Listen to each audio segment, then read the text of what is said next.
Hello students, in last video we have completed chapter number 2. Now we will start with the third chapter, pair of linear equations in two variable. Pair of linear equations in two variable. Actually इस chapter का जो नाम है थोड़ा सा लेंदी है, लेकिन फिर भी हम कहेंगे पेयर का मतलब टू, लीनियर मीन्स जिनमें पावर 1 होती है, जिसकी डिग्री 1 होती है। इक्वेशंस वर्ड का यदि हम बात करें तो इक्वेशंस का मतलब होता है दो पार्ट होते हैं, दो साइड होते हैं जिनको हम बैलेंस करते हैं, वो इक्वेशंस। और टू वेरिएबल मतलब दो वेरिएबल्स। अब सबसे पहले हम वेरिएबल से स्टार्ट करते हैं। तो वेरिएबल जो होते हैं अननोन क्वांटिटी, जिनके बारे में हम पहले बात कर चुके हैं। Unknown quantity, variable means unknown quantity, जिनको हम नोटेशन देते हैं एक्स वाई। ठीक है, तो ये तो वेरिएबल की बात हो गई। तो टू वेरिएबल मतलब एक्स वाई के बारे में बात कर रहे हैं हम। फिर इसके बाद लीनियर मतलब जिनकी पावर 1 होती है, तो 1 पावर वाले लेंगे हम। लीनियर में हम जानते हैं, लीनियर के लिए आपको थोड़ा याद हो तो हमने लीनियर का स्टैंडर्ड फॉर्म ये पढ़ा था x plus b. Linear polynomials का स्टैंडर्ड फॉर्म पढ़ा था एक्स प्लस बी, मतलब यहाँ पर पावर 1 होती है। अभी हमें लीनियर वर्ड का मीनिंग मालूम है, वेरिएबल का मालूम है, इक्वेशन का मतलब होता है लेफ्ट हैंड साइड और राइट हैंड साइड के साथ बैलेंस बनाना। और पेयर मतलब दो, टू इक्वेशंस होगी हमारे पास, जिसमें टू वेरिएबल्स होंगे जिनकी पावर 1 होगी।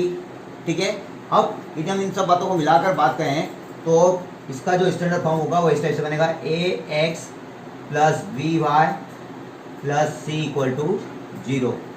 यहाँ पर टू वेरिएबल एक्स और वाई हैं, ए बी और सी कांस्टेंट क्वांटिटी है, या हम ए और बी को कहें तो कोफिशिएंट है, और सी यहाँ पर कांस्टेंट क्वांटिटी है।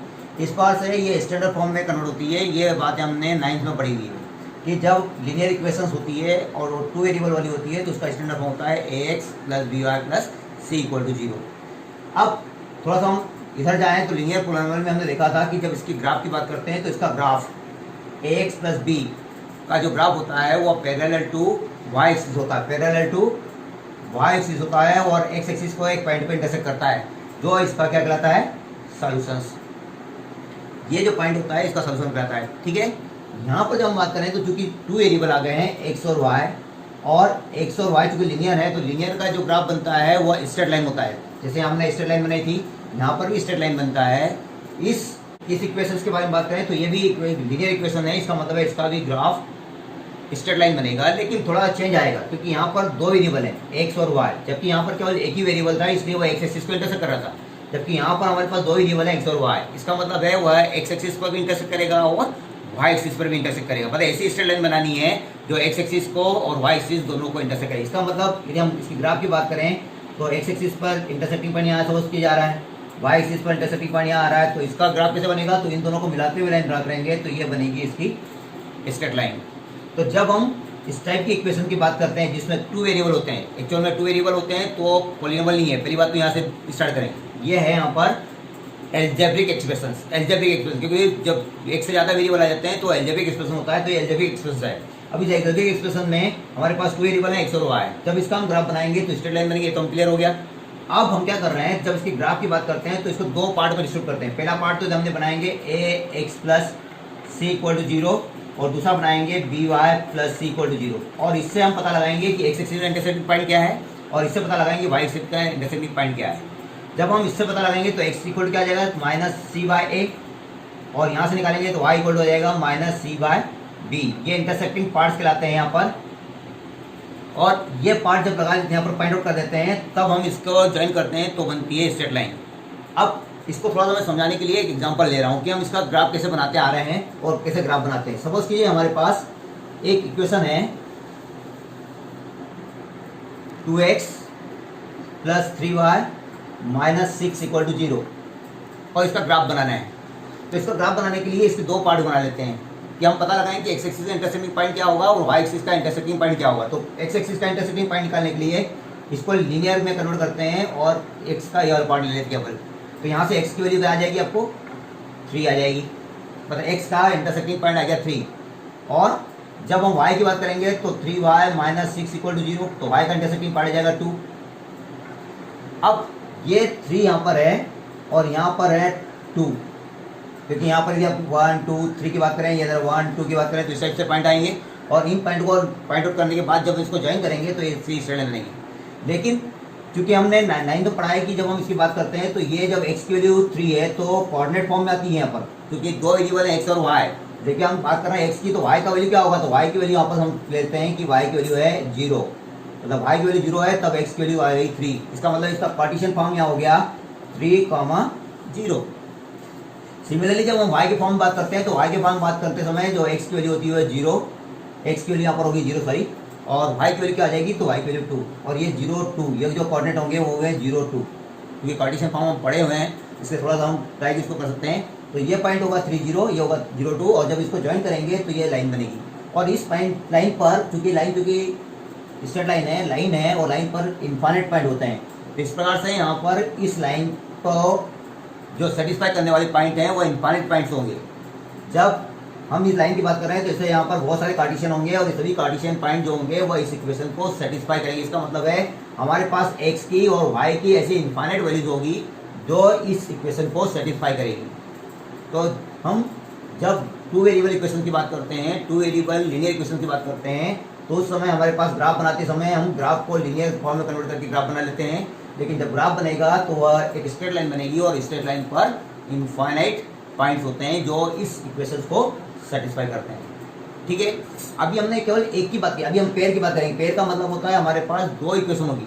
जैसे हमने एक इक्वेशन बना ली, एक इक्वेशन और बनाई, सपोज कि एक इक्वेशन और है हमारे पास x plus y minus 5 equal to 0। सोच कीजिए सेकेंड इक्वेशन, क्योंकि पेयर की बात कर रहे हैं तो 2 इक्वेशन होगी हमारे पास। एक इक्वेशन और है, इसका भी ग्राफ यदि हम बनाएंगे तो इसका ग्राफ भी यहाँ पर एक स्ट्रेट लाइन को शो करेगा, लेकिन इसका ग्राफ बनाते समय भी हमें वही बात करना है। क्या करना है, तो x minus 5 equal to 0 means x की वैल्यू आ जाएगी 5, और y minus 5 equal to 0 means y equal to आ जाएगा 5। मतलब यहाँ पर यदि हम टेबल बनाएंगे तो इस टेबल में कार्टेशियन क्या होंगे, तो x की वैल्यू 5 है तो y की वैल्यू 0 है, और x की वैल्यू 0 है तो y की वैल्यू 5 है। इसका मतलब है हमारे पास 5 0, पहला पॉइंट होगा 5 0, यहाँ पर कहीं पर ये 5 0 आएगा, और यहाँ होगा 0 5, और जब इनको हम ज्वाइन करेंगे तो एक लाइन इस टाइप से बनेगी।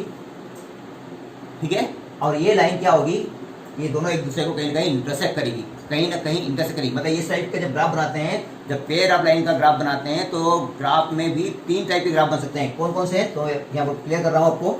अभी हमने जो ग्राफ बनाया उसका, उसमें ये लाइन और ये लाइन जाकर कहीं पे इंटरसेक्ट कर सकती है, या फिर ये दोनों लाइनें इस टाइप से एक दूसरे के पैरेलल हो सकती है, या फिर एक लाइन के ऊपर ही दूसरी लाइन ड्रा कर सकते हैं, और इसको कहते हैं कोइंसिडेंट, एक के ऊपर एक ओवरलैप करती है। तो 3 टाइप के ग्राफ बन सकते हैं। पहला कहलाता है इंटरसेक्टिंग ग्राफ, दूसरा होता है पैरेलल ग्राफ, और तीसरा होता है कोइंसिडेंट। कोइंसिडेंट का मतलब ओवरलैप करना। अब ये कब बनेगा, ये कब बनेगा और ये कब बनेगा, इसकी भी कंडीशन होती है। कैसे पता लगाते हैं, तो ये जो हमारे पास इक्वेशन दी है उसको देखकर हम पता लगाते हैं कि इसके लिए इंटरसेक्टिंग ग्राफ बनेगा, पैरेलल ग्राफ बनेगा, या कोइंसिडेंट ग्राफ बनेगा। ठीक है, अब कैसे पता लगाते हैं, तो यहाँ पर देखिए, यहाँ पर हम ये जो इक्वेशन लिखी है इनको देखकर ही बता सकते हैं कि इससे कौन सा ग्राफ बनेगा। इसके लिए क्या करना पड़ेगा, तो x के कोफिशिएंट, y के कोफिशिएंट और कांस्टेंट क्वांटिटी जो है उनको रेशो के फॉर्म में लिखते हैं। x के कोफिशिएंट क्या है, x के कोफिशिएंट का मतलब x के साथ मल्टीप्लाई जिसका हो रहा है वो, तो यहाँ है 2, यहाँ पर x का कोफिशिएंट है 1 तो 2/1 कर लीजिए। यहाँ पर x का कोफिशिएंट सॉरी y का कोफिशिएंट 3, यहाँ पर y का कोफिशिएंट है 1, और यहाँ पर कांस्टेंट क्वांटिटी क्या है -6 और -5। इनका यूज करके पता लगाते हैं कि इनसे जो ग्राफ बनेगा वह इंटरसेक्टिंग ग्राफ बनेगा, या पैरेलल ग्राफ बनेगा, या कोइंसिडेंट ग्राफ बनेगा। उसके लिए क्या करना है, तो पहले जो हमने कोफिशिएंट लिखे हैं उनका क्रॉस मल्टीप्लाई करिए। पहले दो मतलब x के कोफिशिएंट का y के कोफिशिएंट के साथ, और फिर दूसरे x के कोफिशिएंट का पहले y के कोफिशिएंट का मल्टीप्लाई करके लिखिए। तो क्या आएगा 2 × 1 2, 1 का 2 करेंगे 3 के साथ तो 3। यदि ये नॉट इक्वल आ जाए, यदि हम पहले दो क्रॉस मल्टीप्लाई करके यदि बता दें कि नॉट इक्वल है, तो इनसे जो बनेगा वो बनेगा इंटरसेक्टिंग ग्राफ।